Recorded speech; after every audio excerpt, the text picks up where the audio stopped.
Bien le bonjour et bienvenue dans cette nouvelle vidéo qui sera les sorties livresques du mois de juin.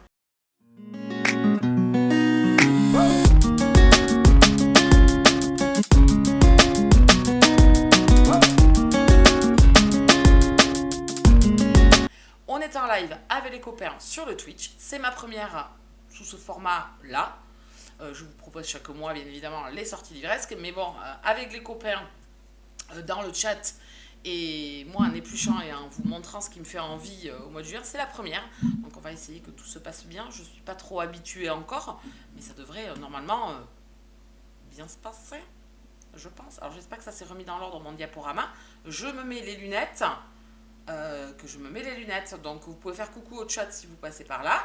Le chat va vous faire coucou parce que vous allez le voir normalement dans vos commentaires une fois que la vidéo sera en ligne.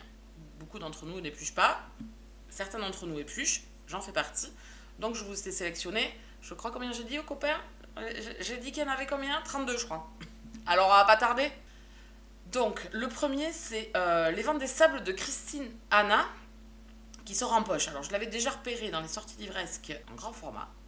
C'est une autrice que j'ai déjà lue avec Le Chant du Rossignol qui a été un énorme coup de cœur sur la Seconde Guerre mondiale avec deux destins de femmes, deux sœurs très exactement, et ensuite avec Le Paradis Blanc où on a une famille qui part vivre en Alaska, qui quitte les États-Unis et qui va décider d'aller, c'est aussi aux États-Unis l'Alaska, Céline Volant, et qui part dans les contrées alaskiennes dans le froid dû à un mari qui revient avec un trauma de guerre.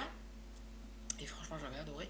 Donc j'ai noté celui-ci. Et j'ai noté qu'on était au Texas en 1934 avec la Grande Dépression. Donc une femme est abandonnée par son mari, elle a des enfants. Donc elle doit faire face à la famine.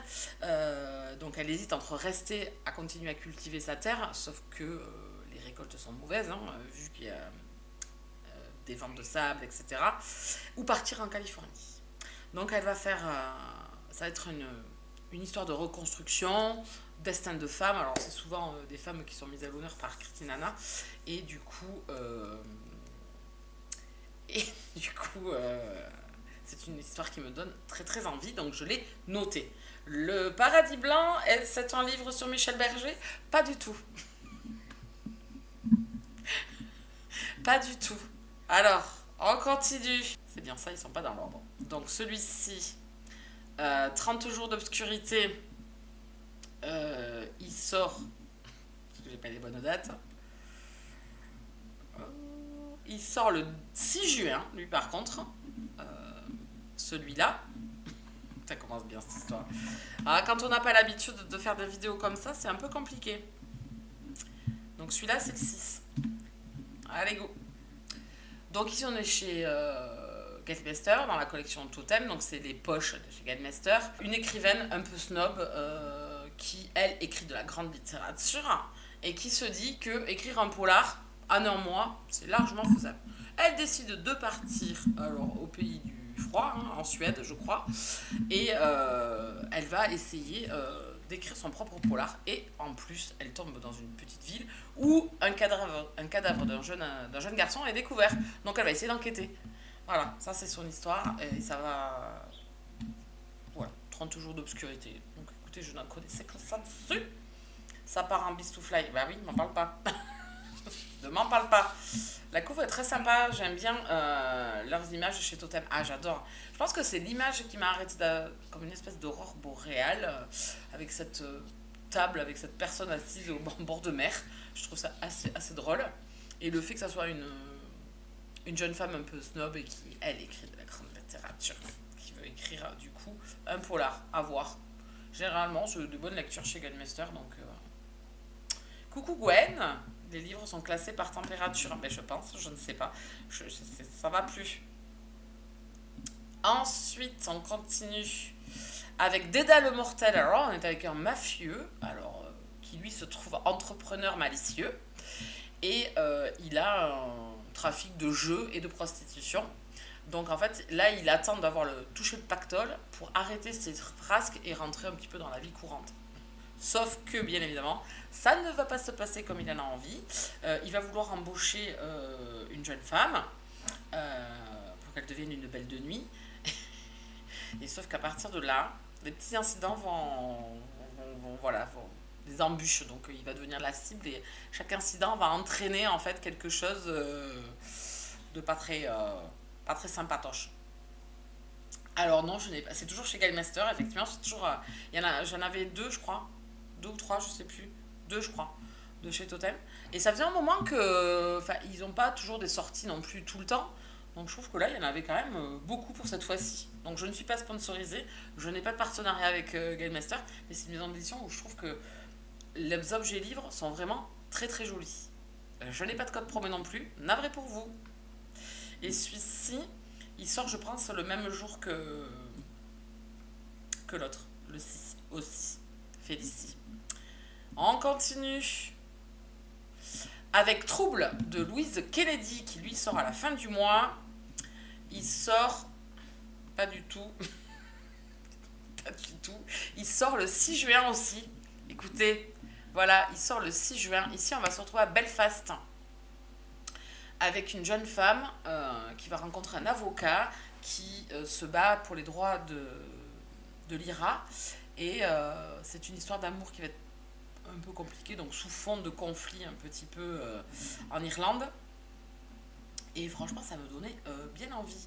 Je trouvais que l'accroche du résumé était sympa. Je ne vais pas vous en dire trop parce que j'avais pas noté 50 000 choses, mais le fait que ça se passe à Belfast, qu'on va suivre une jeune femme avec les troubles qu'il y a dans la ville à ce moment-là, et cet avocat qui vient en aide et qui va subir enfin, voilà, les méandres des conflits qui se passent là-bas. Et je trouvais ça assez pas mal. Je trouvais ça pas mal. Une sortie de F. Vestier, donc là on reste dans un classico-classique romance contemporaine, milieu sportif et du MM. Voilà, on est dans l'univers du hockey, si je me souviens bien. Oui, c'est le hockey, c'est sûr. Voilà, donc c'est du F. Vestier, moi j'aime bien les univers sportifs. Alors c'est souvent des lectures détentes, hein, voilà. J'ai pas vraiment noté tout le résumé, je pense que ça n'a aucun intérêt de vous amener tout le résumé complet. Romance contemporaine MM, milieu sportif avec des joueurs de hockey. Voilà. Je sais pas si elle a un rapport avec le président américain. Je ne sais pas.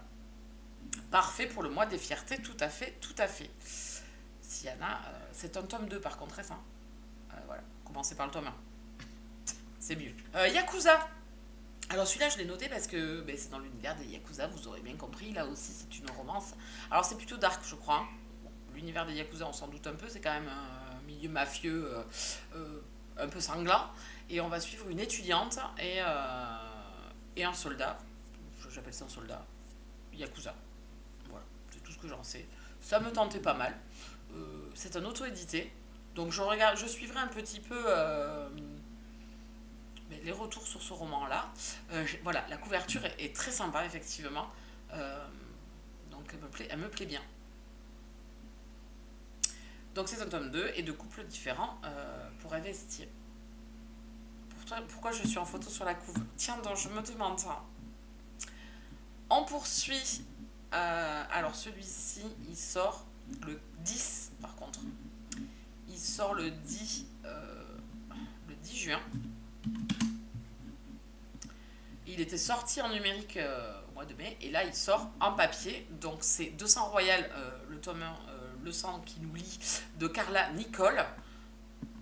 Pour la couverture, oui, pour la couverture. Donc là vous êtes dans une romance fantastique, romance MM, dans un univers de vampires. Voilà, deux vampires vont se rencontrer et frotti-frotta, je pense. Voilà. Celui-là me tente énormément. Pareil, celui-là, j'avoue quand même qu'il me tarde à l'avoir dans les menottes. 200 Royal, oui. L'objet livre est canon. Celui-là, je l'ai dans ma palle grâce à Ned Gallet. Vampire, je dis oui. Oui. Mordez-moi, c'est ça?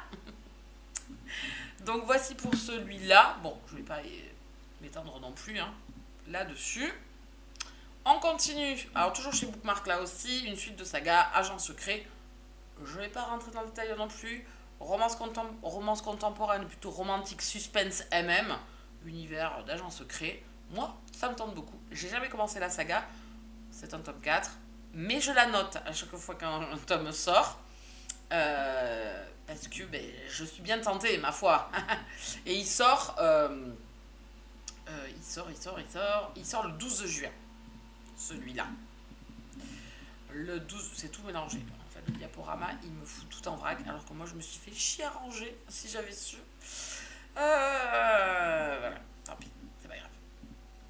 Je passe celui-là, c'est assez... Donc, une nouvelle sortie, pareil chez Bookmark, Secret et Loup de Alice Winter. Donc, j'en connais dans le chat qui vont dire, j'aime pas les métamorphes. Sans vouloir cibler qui que ce soit, on est bien d'accord. Il sort toujours le 12, celui-ci aussi.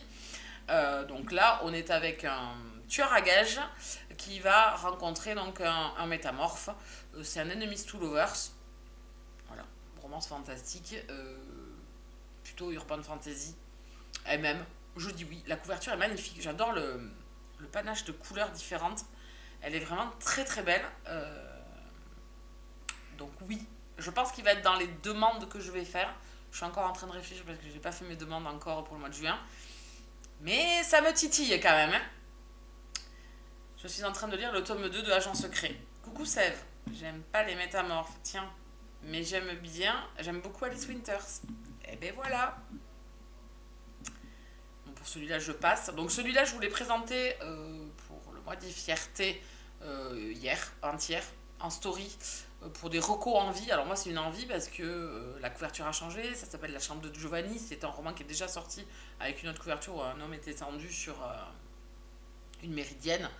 Et là, en fait, il ressort pour le centenaire de James Baldwin.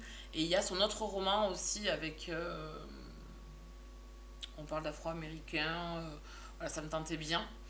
Et là, donc, La Chambre de Giovanni, ça va être un jeune homme qui va partir à Paris.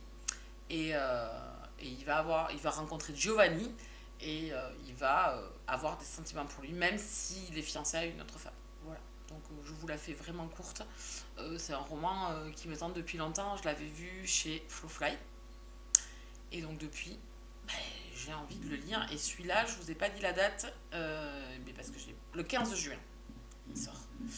Voilà, donc ça me tente bien. Et c'est parfait pour le mois des fiertés, celui-ci. Le destin ancré dans le sang de Daniel L. Jensen. Donc là, on est dans de la fantasy. Est-ce que j'ai noté? Non. Je l'avais regardé, je l'avais noté avant celui-là, de me le mettre sur le cahier. Et donc du coup, je ne me rappelle plus de quoi ça parle. Donc c'est de la fantasy là aussi. La couverture est sublime. Donc il sort chez Bragellon. On va parler de magie, je crois. Et franchement, il me tente bien. Il est très très beau. Il est magnifique. Donc est-ce que je suis faible? Oui, mais est-ce que je vais l'acheter de suite? Non. Non, je vais attendre un petit peu. Et celui-là, par contre, il sort le 12 juin. Aussi, Félicie aussi. On dirait la couverture machin de sortir dans Narnia sur la couverture. J'avoue, note de préparation va baisser.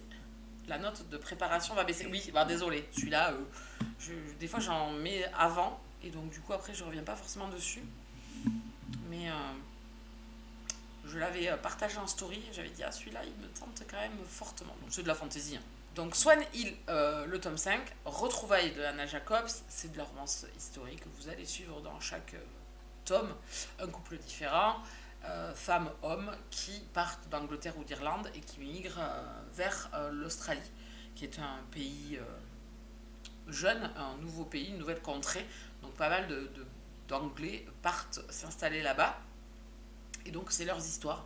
Et là, tout au long de la saga Swan Hill, vous allez suivre... une famille, mais pas que. Et donc, en fait, au fur et à mesure, vous allez les retrouver dans la ville et les gens vont se lier d'amitié. Donc, c'est des gens que vous allez recroiser dans les 5 tomes. Et franchement, moi, j'aime beaucoup. Souvent des destins de femmes qui se battent, qui quittent la misère, ou des hommes qui ont été odieux, ou qui sont veuves, etc. et qui doivent repartir de zéro.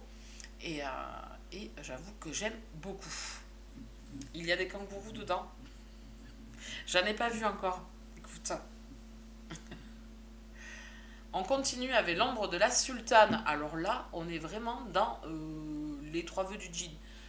Elle est princesse. Elle veut prendre le pouvoir à son frère. Et pour cela, elle va faire 3 vœux auprès d'un djinn. Sauf que forcément, les vœux vont avoir un impact quand même. Elle va le payer un petit peu, quoi. Donc je pense que tout ce qu'elle veut, ça va pas se passer forcément comme elle le souhaite. Et que peut-être... des choses pas catholiques vont arriver. On peut voir derrière une espèce d'ombre avec un poignard. Donc je pense qu'il y a voilà, chez le djinn une dualité dans le vœu qui peut être contournée. Et je trouvais la couverture magnifique. Et le fait de conte comme ça sur les 3 vœux avec un djinn et tout, bon, c'est déjà vu un petit peu dans les dessins animés, etc. Donc ça me tentait bien. Et celui-là, il sort le 13 juin. Bon, je ne changerai plus la date, je vais la cacher d'ailleurs, la date. Voilà, comme ça je vous la dirai à haute voix. Ça suffira amplement. Donc c'est de la fantaisie, hein, et ça me tentait beaucoup. L'épouse allemande de Kelly Rimmer. Alors là, on est à l'aube de la Seconde Guerre mondiale, on est dans les années 36, je crois. On est avec une femme allemande et son mari qui est scientifique et qui se fait entraîner par Hitler dans des recherches et qui doit donc participer au Troisième Reich. Sauf que ce couple-là, en fait, n'adhère pas du tout aux idéologies du parti et de l'Allemagne, de ce que devient l'Allemagne. Donc la guerre se finit et ils sont innocentés et donc ils vont migrer aux États-Unis puisqu'ils vont être embauchés dans une agence spatiale qui travaille pour la CIA. Et sauf qu'ils vont venir s'installer aux États-Unis et que forcément les gens, au bout d'un moment, qui vont être dans l'entourage et dans la ville où ils vont vivre, vont apprendre. Donc ils partent en Alabama, je crois. Ils vont apprendre qu'ils sont allemands et qui du coup y travaillaient pour le Troisième Reich. Et donc du coup les choses vont partir un petit peu en cacahuète. Voilà. Donc c'est un roman qui me tente beaucoup. Le fait d'avoir cette migration de personnes qui ont été dans le Troisième Reich, qui partent du coup vers nous les alliés, quoi, voir comment ils vont vivre un petit peu, je pense, mal, hein, cette après-guerre. On continue, on reste toujours avec la Seconde Guerre mondiale, avec L'ombre d'un secret de Virginie Saint-Martin. C'est une jeune femme qui vit à la campagne et qui en a marre, qui veut quitter absolument sa vie, qui monte à la capitale, hein, qui monte à Paris et qui va travailler pour une famille juive. C'est avant le début de la Seconde Guerre mondiale, sauf qu'elle vit une période plutôt faste au moment où elle devient domestique pour cette famille. Ils la traitent très très bien, ils ont beaucoup de respect pour elle, sauf que la guerre va éclater et que du coup son destin et la vie des gens qu'elle a autour va être transformé. On va la retrouver des années après la guerre, des secrets, des choses se sont passées, et donc voilà, on va apprendre tout ça, et que cette jeune femme va être au milieu un petit peu de ses secrets, de ses frasques pendant la Seconde Guerre. Alors est-ce qu'elle a collaboré, est-ce qu'elle a aidé, ça je sais pas, le résumé n'en dit pas plus, donc ça reste assez intriguant, le fait que ça soit pas dans la Seconde Guerre, forcément ça me plaît beaucoup. J'aime beaucoup la couve avec la tour Eiffel, oui elle est très sympa. Tiens, Seconde Guerre, il y a eu longtemps. Ah, tu trouves aussi, mais là il y en a pas mal en plus, hein. On continue. Alors celui-là, je ne me rappelle plus. C'est celui-là que je regardais tout à l'heure que je me dis, je me rappelle plus. Ensorcelé de Laura Thalassa. Alors c'est une autrice qui est parue, qui a été éditée chez Bookmark avec Les 4 Cavaliers de l'Apocalypse. J'avais lu le tome 1, j'avais bien aimé. Et donc du coup, la couverture ici me plaît beaucoup. Donc je m'étais dit, pourquoi pas. Est-ce que j'ai noté quelque chose? Ben non, parce que celui-là, je l'ai mis en dernier tout à l'heure et que j'ai rien noté dessus. Donc je sais que c'est de la fantaisie. Mais de toute façon, comme d'habitude, vous aurez en barre d'infos de la vidéo YouTube, vous aurez les liens avec les titres et le lien Amazon qui vous enverra au résumé si vous avez envie d'en savoir plus. Avec des reportages. Thalassa, c'est ça? D'accord. Ensuite, on continue avec Chasseur de père en fils. Donc là, on est avec un jeune homme qui se fait capturer, qui devient esclave et qui est sauvé par un chasseur. Alors, un chasseur de. Je sais plus quoi. Un chasseur. Un chasseur de démons, un chasseur de pouvoir, etc. Et il devient son mentor. Sauf qu'il se retrouve tout seul après, son mentor décède, et en fait il apprend qu'il y a beaucoup de secrets, dont un de ses fils qui est un chasseur renommé. Et le duo va se former, et il va y avoir une romance entre ces deux personnages. Je trouve la couverture très jolie, ça sort chez Juno Publishing, et c'est de Kim Gallet. Et Kim Gallet, j'avais lu un Heroic Fantasy MM, qui était bien sympa, avec un homme qui revenait des croisades, mutilé, et qui rencontrait un jeune homme. Sauf que pour lui, non, niette. Voilà. Comme il était quand même mutilé, il voulait pas enclencher une relation et une quête, et c'était pas mal. Un chasseur sachant chasser son chien est un bon chasseur. Le Kingalé me tente bien aussi, oui. Franchement, ça a l'air pas mal. On poursuit avec, celui-là me tente beaucoup. Les Roses de Guernesey. On est avec une Allemande, Seconde Guerre, et je crois juste après Seconde Guerre. Elle part vivre à Guernesey. Elle va atterrir dans la maison de Béatrice, une dame, et qui est en conflit, qui est anglaise, et qui est en conflit avec une autre personne. Et en fait, elle va essayer de rechercher le passé de ces deux femmes et pourquoi elles ne s'entendent pas très bien. Donc l'autre est allemande, je crois. Un grand roman en souffle de liberté, deux femmes passionnées, deux destins bouleversés par la Seconde Guerre mondiale. Donc voilà, et le tome 1 sort en poche le 19 juin et la suite en même temps aussi. Ces deux sorties poche, je trouve la couverture magnifique. J'avais lu Le Cercle littéraire des épluchures de patates qui se passe à Guernesey, puisque là aussi ça se passe dans cette petite île et j'avais beaucoup aimé. Donc quand j'ai vu ce roman-là, ça m'y a fait trop penser et donc du coup j'ai envie de le lire. C'est chez KLME, c'est chez...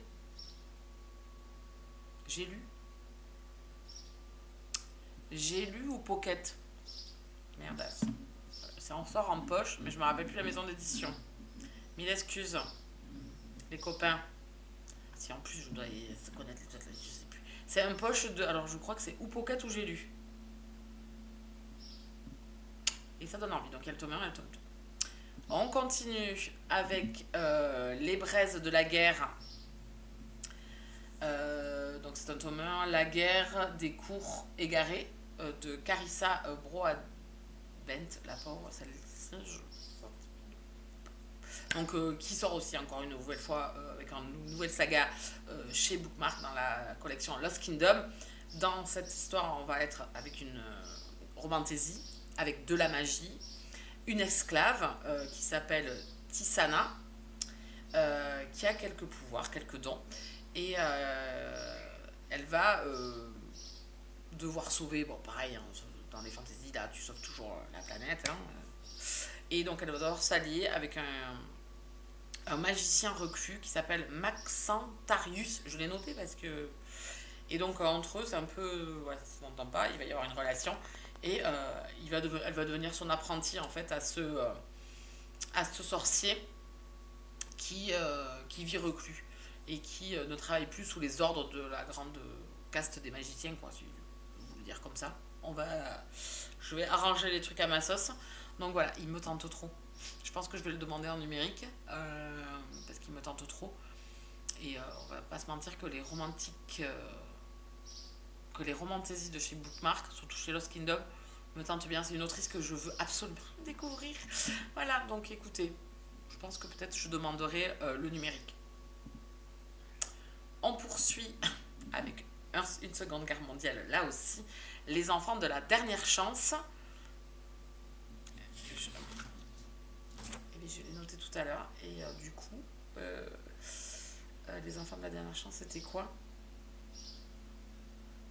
C'était une famille qui veut fuir l'Allemagne avant la Seconde Guerre mondiale parce qu'elle voit que ça part en cacahuète. C'est une famille juive, et on est avant la Seconde Guerre, avant que ça éclate vraiment. Et une des filles de la famille sent que ça va pas bien. Ça va pas. Et elle va se faire aider par une autre jeune femme. Ils vont essayer de faire quitter et de sauver cette famille juive. On dirait un nom de secte. Les enfants de la dernière chance, un petit peu. C'est les copains de Raël. Que veux-tu ? C'est une fuite en fait. C'est une fuite d'une famille juive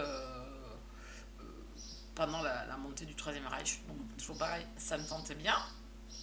Vous vous doutez. Ensuite ici on est totalement dans de la mythologie. Les larmes de l'asphodèle. Donc on est avec Euripide il va perdre sa bien-aimée. Donc du coup il va être fou de chagrin et il va partir aux enfers pour essayer de la retrouver. Donc il va faire la rencontre de Perséphone et Hadès, forcément. Et voilà, donc c'est totalement un mythe. Voilà, une mythologie. Donc je l'ai noté parce que j'aime bien les mythologies, j'aime bien les histoires comme ça. Donc voilà, et je trouvais la couverture sobre mais très sympatoche. 10 points pour ça par tard, exactement. On continue. Alors, ici, c'est une réédition et ça sort chez l'Archipel, mais en poche cette fois-ci. L'héritière des Tambora de Elisabeth Aran. J'ai lu cette histoire, j'avais beaucoup aimé. On va suivre une jeune femme qui va essayer de se sortir un petit peu de la misère. Elle a vécu quelque chose de traumatisant quand elle était très jeune. Elle a fui sa famille.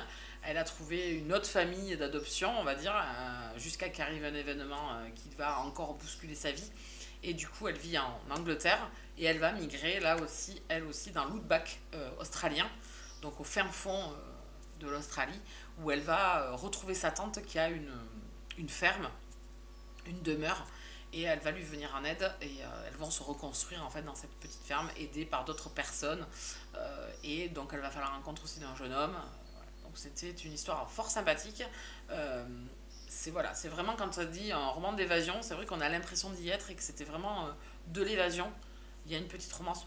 J'ai bien aimé cette lecture, j'ai vraiment été emballée par ce qui se passe. En plus, malgré elle, elle va devoir faire des choix pour elle, mais aussi pour d'autres personnes dans l'histoire qui vont dépendre fortement d'elle et de leur propre chemin qu'ils vont devoir prendre. Elle va devoir leur venir en aide, donc il y a vraiment une bonne balance avec ce roman-là. Et donc là, il sort en poche. Ah oui, je me disais que tu l'as lu, celui-là, ça me parlait. Oui, je l'avais lu. On poursuit avec un Amélie Astier, avec quelqu'un comme toi. Donc là, on est dans une romance contemporaine MF cette fois-ci. On est avec un joueur de football suédois qui ne parle pas un mot de français et donc vont faire appel à une traductrice qui est anti-football, voilà, qui déteste le foot. Donc voilà, ça va être ces deux personnages qui vont se confronter. On voit au look quand même qu'ils n'ont pas forcément grand-chose en commun. Donc voilà, le nouveau Amélie, je suis pas forcément... Bon, c'est Amélie, donc je parle de la sortie, mais c'est sûrement pas un roman que je vais lire. Voilà, je suis du MF, et puis ensuite le foot, c'est pas forcément mon grand trip, même si j'avais aimé le roman qu'elle avait écrit sur le football, j'avais passé un super moment. J'ai hâte de voir des avis sur celui d'Amélie. La couverture, je la trouve très sympa, par contre, très colorée, très jolie. Avec le troisième tome de 7 de pique, Vengeance aux mortels de Cordelia Kingsbridge, donc toujours chez Bookmark. Ici, vous êtes dans du romantique suspense. Dans le premier opus, vous allez suivre un enquêteur et un chasseur de primes. Bon gré mal gré, ils vont arriver à faire équipe ensemble. Ils se connaissent déjà, hein. Ils s'entendent pas du tout, enfin pas très bien. Et ils vont enquêter sur une série de meurtres qui survient à Las Vegas, où les cadavres sont retrouvés avec des cartes de jeu laissées sur les victimes. Donc un tueur en série sévit et ils vont enquêter pour essayer de découvrir qui c'est. Donc là, c'est le troisième opus, avec toujours un fil conducteur tout du long et la relation qui s'étoffe entre les deux personnages principaux.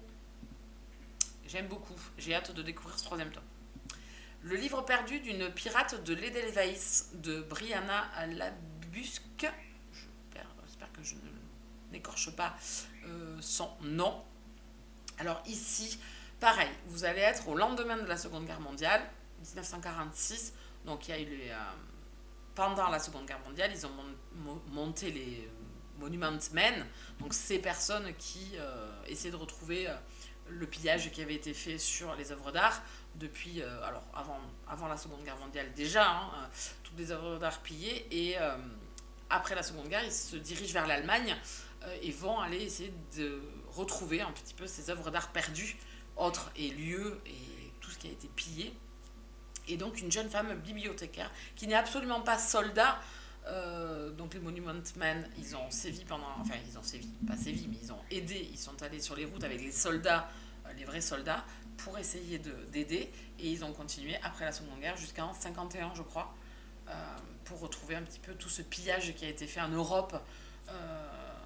Et franchement, ça a l'air trop bien. Donc elle est bibliothécaire, elle n'est pas soldat. Elle est envoyée du coup en Allemagne pour inventorier tout ce qui a été perdu. Et elle retrouve un recueil de poésie où on va nous parler de deux personnes, deux sœurs, qui ont dit non au Troisième Reich. Et donc voilà, elle va essayer de reconstituer un petit peu ce qui leur est arrivé, ce qui s'est passé, et en même temps tout ce pillage nazi qui a été fait, et un petit peu parler des Monument Men, puisque dedans il y avait quand même quelques femmes dans ce groupe. On dirait un cadavre inscrit, ce titre. J'ai perdu une pierre. Donc il me tente beaucoup celui-là, j'avoue. Euh, Juste pour vraiment m'axer sur sur ce corps d'armée, je dirais, mais c'est pas vraiment des militaires en soi, quoi. C'était des historiens, etc. Donc le fait que ce soit une femme, ça me tente bien. Toujours Seconde Guerre mondiale, je suis désolée, il y en avait plusieurs. La petite fille qui ne savait pas haïr, donc une rafle, une famille, une mère et sa petite fille, Lydia, qui arrivent à Auschwitz et sont séparées. Cette petite fille, elle a 3 ans, elle a des yeux bleus magnifiques et elle va tomber sur Mengele. Donc elle va avoir un traumatisme forcément du lieu, de ce qui lui est arrivé et elle va s'en sortir. Elle va sortir, donc elle est enfermée en 43, donc elle va passer 18 mois ou 16 mois, je sais plus, dans l'enfer. Et elle va en sortir, elle va être recueillie par une famille polonaise. Et en fait, elle va toujours penser à sa maman, qui vient incognito la voir quand même dans le camp. Elle arrive à la voir. Et cette mère, en fait, elle va être séparée à la fin de la guerre, puisqu'elle va partir sur les marches de la mort. Et donc, c'est cette histoire-là où elle se retrouve des années plus tard. Voilà, ça va être cette histoire-là. Et franchement, rien que le résumé, le fait que ce soit une petite fille de 3 ans. Enfin voilà, rien que là, j'ai envie de pleurer. Donc bon, forcément, j'avais envie. Je trouvais que la couverture était trop mignonne et cette petite pépette là, au portail du camp. Franchement, maman, c'est dans le thème d'idée. Tu veux un Kleenex? Bah oui, s'il te plaît. Le prince des tueurs, donc c'est la saga Fog. Fog, je sais plus quoi. Donc là, pareil, on est dans un MM. On est avec on était avec quoi? Un tueur et un mec de la mafia. Un truc comme ça, c'est du MM, c'est un peu dark. C'est un peu romantique suspense, je pense aussi. Donc ça me tentait bien. Il faut prévoir les mouchoirs, exactement. Alors celui-ci, je pense que ça va être trop pour moi. Voilà. Donc je sais pas si c'est décrit beaucoup. Donc celui-là, bon, ça reste une romance MM qui me tentait bien, Le Prince des Tueurs. Donc voilà, on est avec un tueur qui va faire la rencontre d'un mafieux, je crois. Bon, pareil, toujours pareil, il y aura les trucs sous la vidéo, hein, au cas où. On continue. Alors, sur une suite de sagas avec les Anges des Ilium, c'est la suite de ce que je vous ai présenté la dernière fois avec Plume, qui était une couverture rouge. Et cette fois-ci, c'est la nouvelle couverture du tome 2. Donc, on va suivre d'autres personnages avec quand même un fil conducteur. Non, mais Boubou, mais non, mais enfin, je fais une vidéo là, Raymond. Comment te dire? Comment vous voulez que je sois crédible après? Putain, c'est pas possible. Donc ici, ce tome 2, c'est Céleste. Donc c'est un des personnages qu'on a rencontré dans le tome 1. Franchement, j'ai trop hâte parce que c'est un personnage qui m'a tapé dans l'œil dans le premier opus. Et c'est une héroïne qui avait l'air badass. Donc ça me correspond un peu mieux que Plume, en fait. Qui était quand même un peu molle du genou. On va pas se mentir, mais c'est un univers hyper sympa. On est avec des anges, des archanges, des plumables, comme on appelle. Donc c'est des anges en devenir. On est sur Terre, ils aident les humains. Et plus ils aident les humains, bah, plus ils accèdent, voilà, ils montent. Et voilà, c'était assez sympa. Ah, la couverture est magnifique. Elle nous l'a montré, elle nous a fait une vidéo, là, elle les a reçus. Mais il me tarde de la voir. Franchement, le jaspage et tout, ça va être magnifique. Raymond n'aime pas celui-là, apparemment. Non, Raymond n'a pas l'air de vouloir. Donc ici, on est avec Friki Real. Alors, comment on prononce ce truc? De Mills Coleman aux éditions. C'est chez BMR, je crois. C'est comme ça. Donc là, on est avec des marginaux qui vont se créer un lieu pour eux, où une jeune femme et un jeune homme vont créer ce lieu, un petit peu pour eux, pour se retrouver, pour être un peu dans leur bulle. Sauf que donc il y a une romance qui commence avec cette femme et cet homme, et sauf qu'il y a un événement qui va tout briser. On se retrouve plus tard et ils vont devoir se retrouver, se revoir, voir si on peut reconstruire sur les ruines du passé, parce qu'ils ont un maître chanteur aux fesses et ils retrouvent un cadavre aussi. Donc voilà, c'est une romance peut-être un peu à part. Donc on va pas se mentir que c'est forcément la couverture qui m'a alpagué. Anaïs en a parlé, elle l'a adoré, donc voilà, ça me tentait bien. Voilà. Pour pour celui-ci. On continue. Alors, été après été de Hinderbrand.